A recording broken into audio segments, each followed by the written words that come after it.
Ngerahe umudefansiste w'umunsi wa kabiri. Sawa. Ikibazo cyawe? Ikibazo mfite rena ngo mudusomere ara muri Zakariya. Mutubwiye ese bari abantu barasengaga cyangwa ntabwo basenga? Ari kutwereka yuko umuryango abagabo bajya gukwabo n'abagore bakajya kwabo. Ese turashaka kumenya ni Yesu hasi bari barimo bamwe bagikwabo n'abandi bagikwabo. Ese barasengaga? Ikibazo igisubizo cyawe wigenda ukora wirukanga rukuduhunga ngwino uraduhungujya ukojeje agati mu ntozi buri. Sisi Waislamu, twebwe Waislamu rero sio kwa kusali peke yake. Twebwe ntabwo ari ugusenga gusa. Hapana. Hoya iwe kukidio, yaba mu biriyo, iwe kufete, yaba ari mu birori runaka, kila kitu, buri kintu cyose gihuriyemo abagore n'abagabo. Wanaume kwao, abagabo bari ukwabo na wanawake kwao, n'abagore bari ukwabo. N'ubu ndago turi gusenga sigabanje bari ukwabo kandi turi ukwacu. hano ndago turi utari umusigiti. Yesu yarabikoze. Yaje ku isi, yego, agiye gusenga, yego, afata abigishwa 12, yego, nta mugore yashize kabisa. Kandi bari bahari Madalena, Margarita, yego, Maribos bari bahari kabisa. Tatabashizemo yibaza. Ntabwo yabavanga, wavanga isasu n'umuntu n'ibituri. byatabiturika. Hiyo ni tanje. Mukaunda yacu yose. Sega gahunda yacu yose. Ni nk'iya Yesu. Kabisa. Arikiri kibazo. Oya, ikibazo ngiye nababajije ntabwo ari cyo mwansubisha. Hari muri Bibiliya bari abantu bari gusenga cyangwa ntabwo ari? Mwene Siraki kenda. Mwene Siraki iyo twakusubisha. Ntabwo ari hariya gusa. Umva na Bibiliya ntagatifu soma. Haranditse agira ati, yego, hano naho, yego, umutwe w'amagambo uranditse, yego, ahanurira ko abayuda bazakizwa kugira ngo ukizwe, yego, ko abagabo bicara ku kwabo, yego, n'abagore ukwabo. Ubwo rero muri Bibiliya bijyanye na hahandi wavugaga, yego, hariya muri Zakariya, hano tujya muri mwene Siraki biranagatifu. Sawa. Uramenye ntuzicare uruhande rw'umugore ufite umugabo cyangwa ufise umugabo, muzasangire divayi cyangwa ubushera mu birori. Hato umutima wawe utazamurarikira, maze watwarwa aganiza ibikuroha.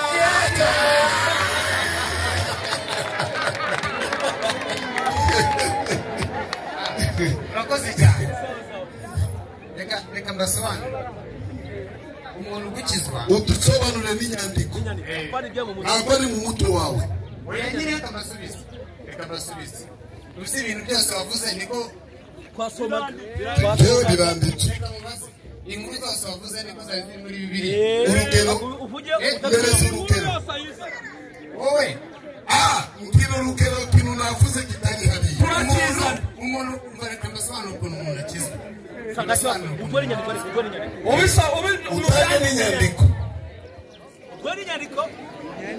kuko ibyawe ntabwo tubyemera. Ubundi reka mbabaze ikindi kibazo. Yesu mufata nk'iki? Wemera Yesu. Amagambo Yesu avuga urayemera? Urayemera? Kukurusha. Bibiliya urayemera wowe? Ndayemera kukurusha. Yesu ni iki? 17:3 Yohana. Yohana 17:3 aragira ati, Yesu aravuga ati, ubu ni bwo bugingo buhoraho, ko bakumenya, ko bakumenya ko ari we Mana y'ukuri yonyine, bakamenya n'uwo watumye, ari we Yesu Kristo. Yesu yatumwe nande? N'intumwa y'Imana. Nukuvuga ni intumwa yande y'Imana. Nanjye ndabyemera. Nanjye nakufata. Yesu ni umwana w'Imana cyangwa ntabwo ari umwana w'Imana? Yesu wowe uravuga iki? Tekereza.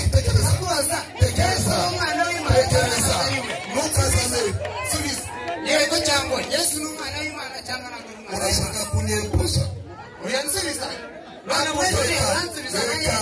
Sasa weka mukiri, fata mikrofoni.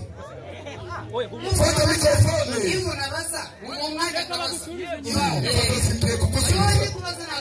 Ikinyarwanda cyanje ntabwo kimeze neza. Ni ugisobanura. Wewe vipi? Reka bagusobanurire. Yego. Unaona sisi Waislamu, Urabona twebwe Abayisilamu hatutaki uchanja. ntabwo tuba dushaka ibintu by'uburyarya. Unaanza hii swali, Utanye iki kibazo wanakujibu, bamaze gusubiza unakwepa, ugahita ufata ugakwepa unaleta ingine. ukazana ikindi Hiyo kibazo. ni uchanja. Ubwo ni uburyarya. Tekeleza.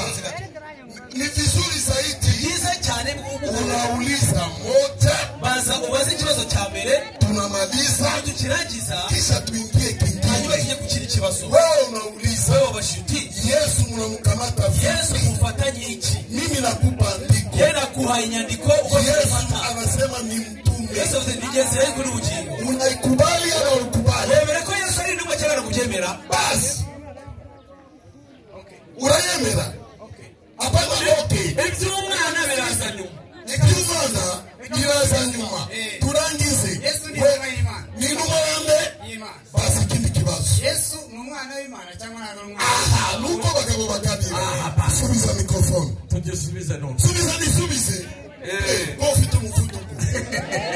Genda muri speed government. Waramwandikira ariko polisi. Sawa. Polisi inakuandikira. Sisi Wewe Waislamu Waislamu hatuwezi kukubali. dushobora kwemera na gato. Nataka unielewe. Ndashaka usobanukirwe. Hatuwezi Dushobora kukubali kwemera kama Yesu yuko Yesu ni mtoto wa Mungu ari umwana w'Imana, alimuzaa. yuko Imana yamubyaye. Hapana. Oya. Sisi Twebwe Abayisilamu acha nijibu. reka nsubize nyuma ugurefata. Watu wanielewe. Basobanukirwe nawe usobanukirwe. Turabaza. Sawa. Nta kibazo. Mungu Imana hazai ni ikibyara wala hazaliwi. cyangwa ngo byarwe. Sio mwanaume Imana si ingabo wala sio mwanamke. n'umugore. Hazai. Imana ni ikibyara. Kenye mimi najua Icyo genzi katika andiko, mu nyandiko Mungu Imana alimuumba Yesu, yaremye Yesu. hakumzaa. Ntiyigeze Waebrania 2:7. Yego. Atega amatwi. Sawa. Abaheburayo 2:7. Yego. Imana iti wamuremye Yego. umucishije bugufi Yego. Yesu Yego. aba hasi y'abamarayika bo hato Yego. wabamusubiza n'icyubahiro nk'ikamba Yego. wamuhaye gutegeka imirimo y'intoki zawe Yego. wamuhaye gutwara ibintu byose Yego. kubishyira munsi y'ibirenge bye Yego. ubwo Imana amuhaye gutwara byose Yego. nta na kimwe yasize itamuhaye utabe Yego. nyamara kugeza n'ubu Yego. turabona ibintu byose bitwarwa nawe Yego. ahubwo tubona Yego. Yesu Yego. waremwe Yego. acishijwe bugufi Yego. aba hasi y'abamarayika ho hato hato. Ndiyo sababu sisi Waislamu Niba twebwe Abayisilamu tunajua Yesu tuzi ko Yesu aliumbwa na Mwenyezi Mungu. yaremwe n'Imana, Hakuzaliwa na Mwenyezi Mungu. ntago yabyawe n'Imana. Kuna neno kuitwa. Hari ijambo kwitwa, Kuitwa sio kuwa. ntago ari ukuba. Na Yesu Sio mwenyewe anaitwa mtoto wa Mungu. ntago ari wenyine witwa umwana w'Imana. Hapana. Oya. Ni sisi wote. Natwe twese aha ngaha twitwa Abana b'Imana. ntago turi abana b'Imana, Nako tuli. twitwa abana b'Imana kubera impamvu. Impamvu ni hii. Yego. Reka nizome. Tegereza turangize gato icyo kintu cyumvikane. We vipi? Sutulie. Sisi tunaitwa. Twe twitwa abana b'Imana Sababu gani? kubera iki? Luka 4:14. Ni nayo mpamvu na Yesu yitwa umwana w'Imana. yiswe ntabwo yabaye Sio kuwa. Si ukuba. Luka Yego. 4:14. Sawa. Yesu asubira i Galilaya afite imbaraga z'umwuka Yego. inkuru y'amaramara mu bihugu byose. Tulia. Sawa. Yesu afiye Galilaya. Afite imbaraga z'umwuka. Iyo mwuka Yesu yarafite nini yamuhaye? Simana. Sawa. Umuka wewe ufite nini yaguhaye? Twese umuka tufite nini yaduhaye? Abaroma 8:14. Abaroma igice cya 18 ku murongo 14. Yego. Aragitegera ati Yego. abaroma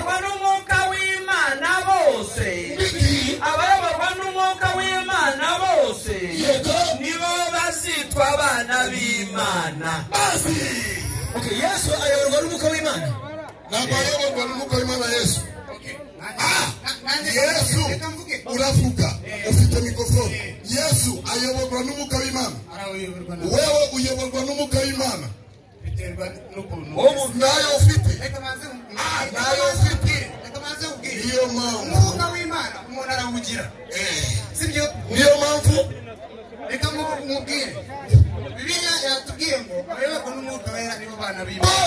Mose urimo cyangwa ntabwo urimo?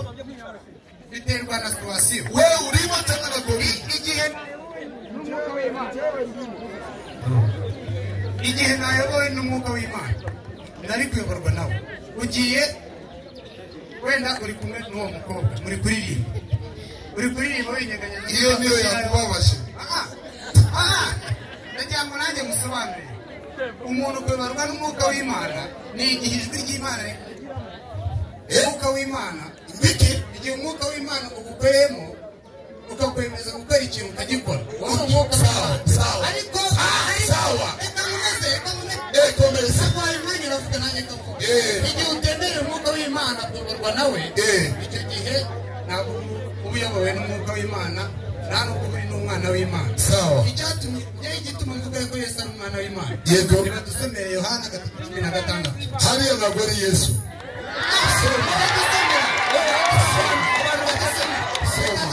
Ndanabisoma mu mwuka nanarebamo. Yesu ati koko Imana yakunda abari mu igitabo. Gifata urebe nawe gifata. Soma. None ndimo gusoma urapinga gusa. Emini kabisome. Sinya musomyi we. None so kusoma kose niyo ubatisha. Ashaka no soma Bibiliya. Abantu bari barashobora. Kitu nataka Icyo shaka tutulie kwa. Ashaka abantu dutuze. Uriya kuna maandiko ya Biblia. hari nyandiko za Bibiliya nyinshi iko nayo mukiti. azifite mu mutwe. Hailombe mpaka Hari ntabwo bijya binasaba kugira ngo arebe wewe Bibiliya. ukiona kama anadanganya. Wewe nubona atagiye kubeshya umunyomozi. Unaenda kukamata. Tegereza umunyomozi. Wewe unakia kutu. Watubwiye inyandiko dusoma reka some. Siko tubwiye ka some. Kandi ndagufasha yewe. Wowe ugiye basome naje mufite. Ijabo n'iryo. Soma. Reka musome nuvuge nuzo. Nuvuga ndaza n'ubururu. Sasa wanashukushwa. Reka ubu ni igicucu nyewe musobanura usomera. Nawe yasomye nawe afite Profesa. Sawa. Umusomere. Tegereza cyangwa bigutika ariko musome. Narangiza turamusobanurira. Umusoro wabana muhavuga ibyo ashaka none duteceka. Impamvu natse mikoro urayasomaga uyu afite mikoro nawe agasobanura. Nanjye nasome nanjye musobanure. Nasema ndashaka umva ndashaka uvuge nurangiza Tugwende igitabo usome wisobanurire utange mikrofone.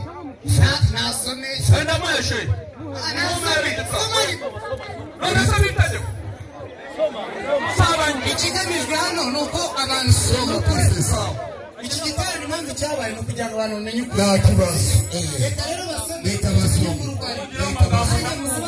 Leta basome cyane nasoma. Uceceke.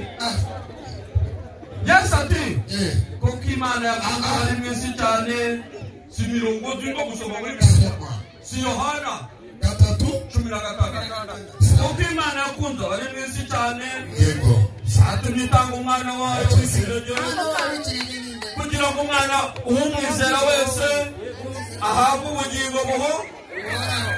N'ikibazo kubabaza umwana wayo ninde. sawa Utuwe mikrofone. dusubize. Utuwe mikrofone. Ni yawe. Mbego y'umusore na. Uratubashije umwana ninde? Ntabwo tubikubwire. Yobu 33:32. Uno musore Yobu 33:32. Yego. Aragira hati Yego. niba ufite icyo kuvuga Yego. usubize. Yego. Vuga Yego. kuko nifuza kugutindikiriza. Yego. Niba ari ntacyo yego utegera amatwi yego ceceka kandi mwigisha ubwenge umwana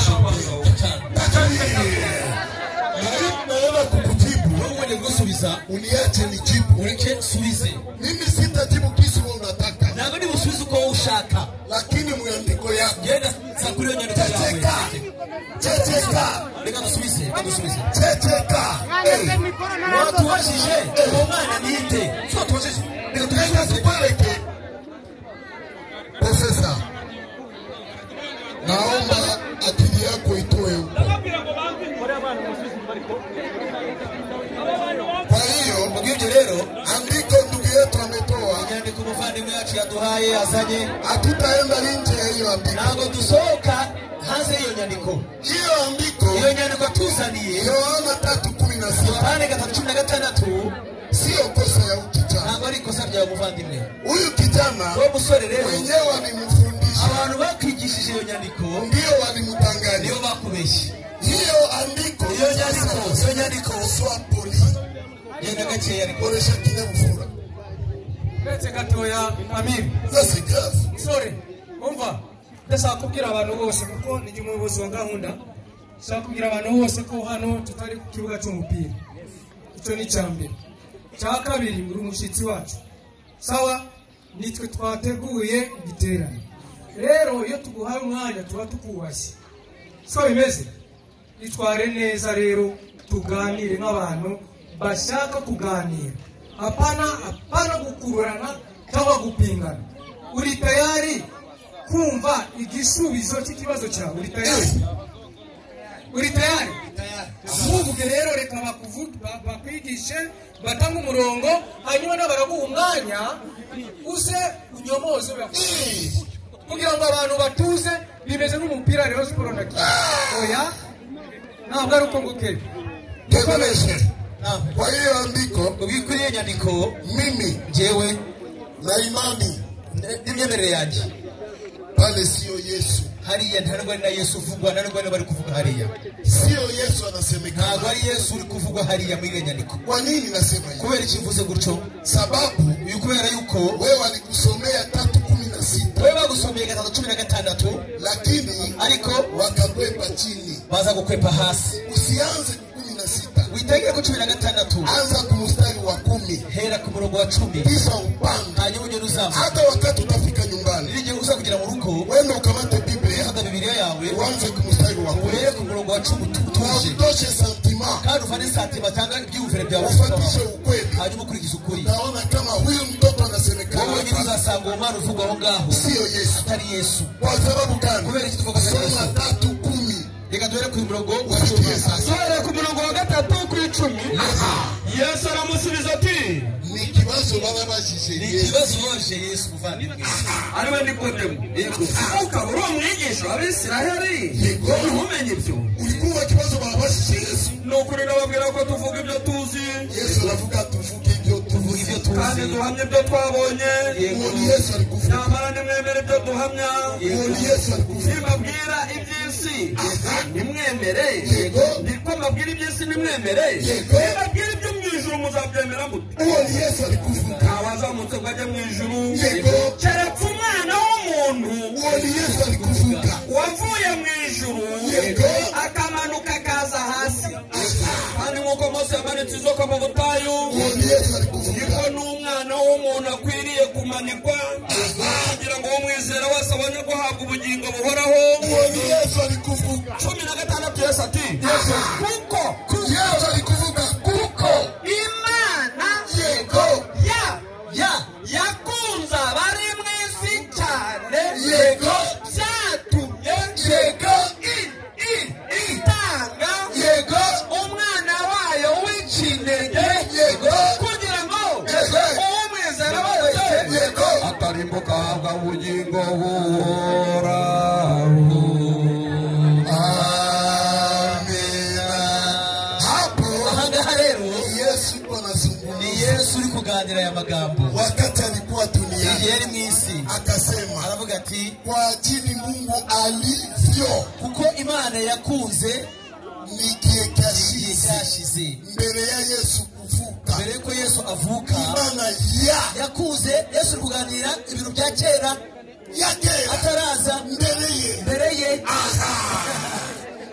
Tegereza yego uwo mtoto mwana rero sisi Waislamu kwa kutafuta wakati iliyopita kwa Yesu yadushake igihe cyahise kuri Yesu ni kwisezerano rya kera sababu isezerano rya kera ndiyo mambo yote ya Yesu ndiyo amagambo yose Yesu yari bya Yesu alitabiriwa yaribo ahishurirwa tabahishurwa ifanyikana mbere yake nibyakozwe mbere ye iko kwisezerano ibyo tubisanga mu isezerano rya kera Yesu kama mtu anasema yeye anavuze ati mimi nasema je ndavuze niko hapa ni hano nikasema kuko Imana yego yakuze nigiye cyashize nigiye tanona nigiye kizaza uraza gusubiza nigiye kizaza urasubiza turasubiza nigiye cyashize kandi nigiye cyashize kwa Yesu yego ni mu cyatera uwo mwana Yesu alikuvuga reka tumupeleke Biblia soma Yeremia 31 kuko abanyarwanda barabizi iyo umuntu ataye umwana wa mbere w'umuriza aba yitwa iki imfura atabyaye undi niki kinege noneho reka turebe imfura y'Imana ninde wavuyemo iki kinege uyu mwana watanzwe ko Yesu atamuvuze yitwa nde Yeremiya 3 mu murongo wa 9 azaza barira kandi nzabayobora amaze agahinda nzabanyuza mu migezi y'amazi mu nzira igororotse batazasitariramo kuko Imana iti kuko mbere Isirayeli umubyeyi nawe Efurayimu ukaba uri imfura yanjye Yesu nuwakangaye Efurayimu ni imfura yanjye n'iy'Imana niko bivuga subiramo abazaza barira kandi nzabayobora amazi agahinda kuko nzabanyuza mu migezi y'amazi batazasitariramo Imana iti kuko mbere Isirayeli umubyeyi nawe uri kumva nawe Efurayimu ukaba uri imfura yanjye Imana iravuga imfura yanjye imfura y'Imana ninde hari Efurayimu Yesu ni wakangaye usubize bazo usubize ni Efurayimu niwe wa imfura sio mwana w'ikinege sifa w'ikinege yego nukuvuga ntabwo ari inde reka nanjye ntabwo ari inde reka musubize ntabwo ari inde tugaruke mu byanditswe atekereza ko Imana yakunze abari mu isi ese ubu ngubu Imana ntabwo ikidukunze ni igihe cya Yesu aya magambo oyinsubiza kuko Imana yakunze abari mu isi cyane Imana kuba yaradukunze biri inyuma ese ubu ngubu Imana ntabwo idukunda reka gusubize Imana yaradukunze n'ubira cyadukunda iradukunda izakomeza kudukunda noneho dukomeze yabivuze mu gihe cya kera n'ubu ngubu ni Yesu yaravuze Yesu rero niwe wivugaga ko ari we Imana yakuye mu ijuru ikamushyira ku isi kuko yamwohereje nk'intumwa niko mwavuze kandi koko nibyo ni intumwa rero yamwohereje nk'intumwa kugira ngo aze mu isi acungura abantu rero mwebwe mwizana Efurayimu ntabwo ari twebwe twazanye soma 20 aha nibyo nshaka wifate ibyanditswe ubikoreke mu buryo bwawe dukurikize ibitekerezo Yesu soma 20 Yesu oya nukava soma kumami twashaka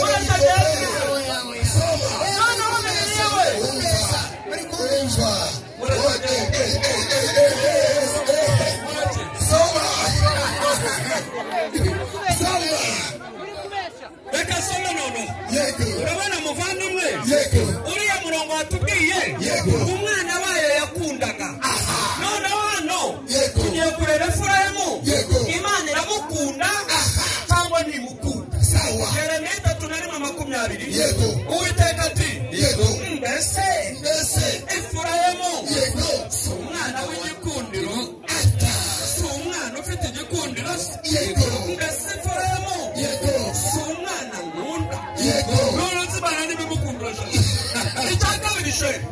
Yego. Yesu niyigeze aba ikinege Kabisa. yari afite bene se. Yego. Reka tubisome muri Ikinege gisobanura iki? umuntu umwana umwe Kabisa. ugakurikirwa Yego. utanabanjirije. Sawa. Tugiye kubisoma Matayo. Matayo 13 umurongo wa 53. Yego. Haranditse agira ati Sawa. Yesu amaze kubacira iyo migani Yego. avayo ajya mu gihugu cy'iwabo ahera ko yigishiriza mu isinagogi yabo. Sawa. Bituma batangara bati Yego. uyu bwenge n'ibi bitangaza Yego. yabikuye. Sawa. Mbese uyu Yesu si we wa mwana w'umubaji Uri kumva? nyina niyitwa Mariya Yego. na bene se si umuturanyi Yego. si Yakobo Yego. na Yosefu Yego. na Simoni Yego. na Yuda Yego. bashiki be Yego. ntiduturanye. None si ngo ni ikinege. Yesu ni ikirenge cyane. Ni ikirenge gute? Ikirenge gute Yesu koko?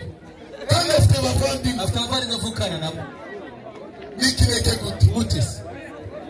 Gute? Kasubiremo. Ese haranditse hagira ati Yego. bashiki be ntiduturanye. Yesu afite abashiki be. Yego. N'abapofu. N'abapofure be. Bashatse bari bashiki be. Yego. Mimi nafurahi Yeye nishimye cyane kuona na yeye kubona nawe anakubali yamaze kubona kanemera Efraimu. ubwo Efraimu Hakuwa anajua ntabwo yari azi ko hiyo andiko iyo nyandiko twavuga mara ya kwanza n'ubwambere yayumva. sasa ataenda kusoma. Rero yagiye mu rwego azajya gusoma. Kwa hiyo sisi Waislamu Ibyo tuga Abayisilamu si atende kwa mawazo ya mtu, tugira tugende ku itegeko ry'umuntu. tunaenda katika mafundisho ya ukweli. Iyo tugendana n'ibisobanuro cyangwa n'inyandiko z'ukuri. Kuna wa vijana waliingia jana Hari abasore binjiye ejo idini wapata